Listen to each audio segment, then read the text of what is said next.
అందరికీ నమస్కారం.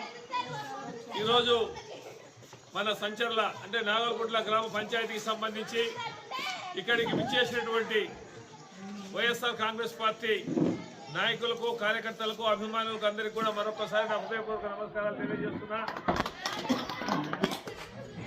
ఈ కార్యక్రమానికి ముఖ్య అతిథులుగా విచ్చేసినటువంటి చిత్తా రవిప్రకాష్ రెడ్డి గారికి, మన స్థానిక జెడ్పీటీసీ ముత్యాల ప్రసాద్ గారికి, మండల ఉపాధ్యక్షులు నెల్లూరు రాజశేఖర్ గారికి, మన యువ నాయకుడు జగదీశ్వర్ రెడ్డి గారికి, మరి ఇక్కడ వేదికపై పెద్ద కొండారెడ్డి, రంగయ్య, రెడ్డి, రంగయ్య అందరికీ పేరు పేరున నా మరొకసారి నా నమస్కారాలు తెలియజేస్తున్నా.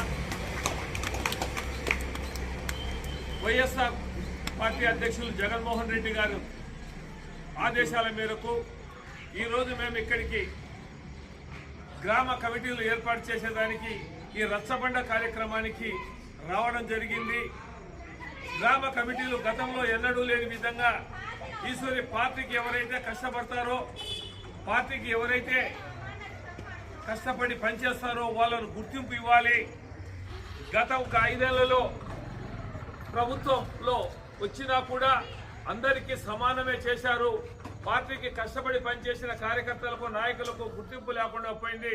ఆర్థికంగా ఇబ్బందులు పాల్గొనడం జరిగిందని చెప్పే ఉద్దేశంతో జగనన్న మళ్ళీ ప్రతి పంచాయతీకి అంటే ఇక్కడ ఇప్పటి నుంచి కష్టపడి బాగా పనిచేసే వాళ్ళకు కార్డు ఇచ్చి మళ్ళీ మన పార్టీ అధికారంలోకి వచ్చిన తర్వాత మనకు దాదాపుగా ఎందుకంటే 8 కమిటీలు ఉన్నాయి.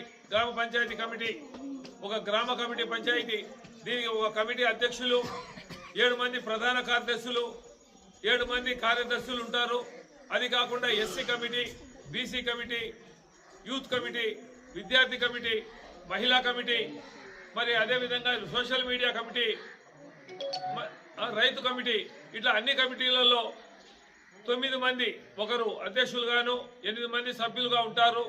కాబట్టి దీని అన్నిటికి కూడా 10 మంది పబ్లిక్గా తెలిసే విధంగా ఉండాలి.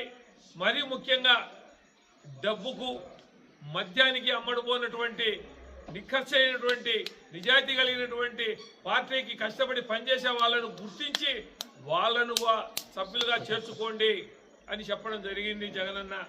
ఎందుకంటే రేపొద్దున మనం ఏదో ములాజాకో చేస్తాం, మళ్ళీ వాడు అతను అవతలికి పోతాడు, మన గుర్తింపు కార్డు చూపిస్తాడు. రేపు ఆయా ఊరిగా మాటలే చెప్పింది కానీ చేతల్లో ఏం లేదు. జగన్మోహన్ రెడ్డి గురించి అని తప్పుగా చెప్పి రేపు అది చేస్తే రేపు చేర్పించినందుకు మీకు చెప్పినందుకు నాకు